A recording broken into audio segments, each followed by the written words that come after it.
Am I under the table? Am I below the table? Am I beneath the table? Or am I underneath the table? Hello everyone, I am Suman. Welcome to Easy Weasy English. In this video lesson, we are going to discuss about under, below, beneath and underneath. All these words sound similar, but they have different uses. Whenever we have to refer something that has downward direction, we use this prepositions. जब हमें बताना हो कि कोई चीज नीचे है, तब हम इन prepositions का use करते हैं. So let's study them one by one. Now under has four uses. The very first use of under is to refer to something that has a downward direction. यानी कि अगर हमें बताना हो कि कोई चीज किसी के नीचे है, तो हम under का use करेंगे.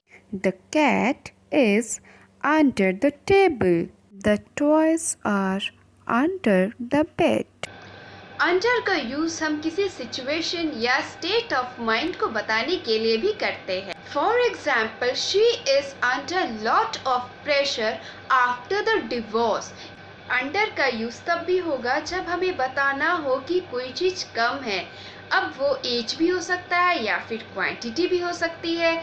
जब हमें बताना हो कि कोई चीज लेस है, तब भी हम अंडर का यूज कर सकते हैं. For example, don't fall in love with underage boys. Under 60 people came to my wedding. Lastly, under can be also used as a prefix. Now what is prefix? Pre means पहले, fix मतलब जुड़ जाना. यानी कि कोई शब्द अगर किसी शब्द के आगे जुड़ के एक नया मतलब निकालता है, उसे उस शब्द को हम prefix कहते हैं. For example, don't underestimate the power of a common man.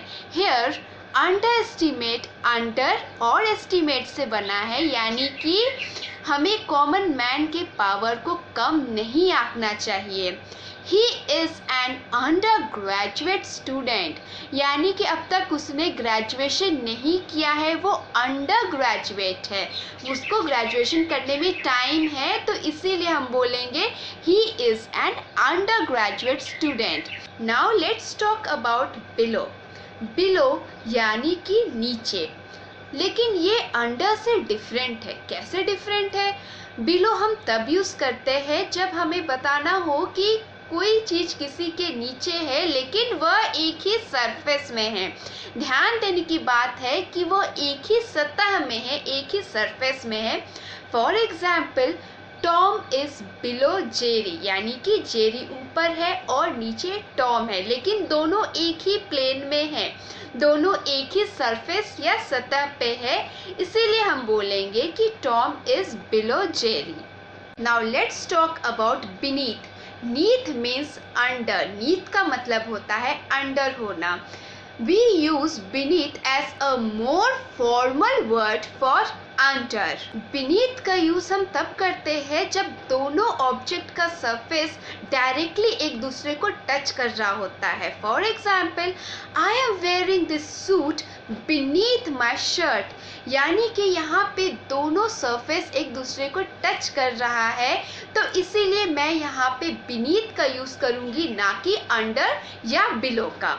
beneath का यूज हम किसी की इमोशन बताने के लिए भी कर सकते हैं. For example, there is a sad person beneath the happy face of a joker.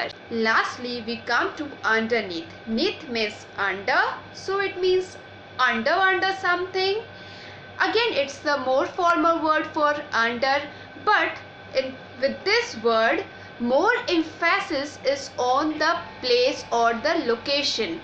Example, where is the brain? The brain is underneath the pillow. The coin rolled underneath the bed. She sat underneath the tree. His jacket is underneath the car. A tiger was sleeping underneath the table. With this, we come to the end of this video. If you like this video, please Hit the like button and subscribe to this channel. Until next time, this is Suman Sinha signing off. Tata.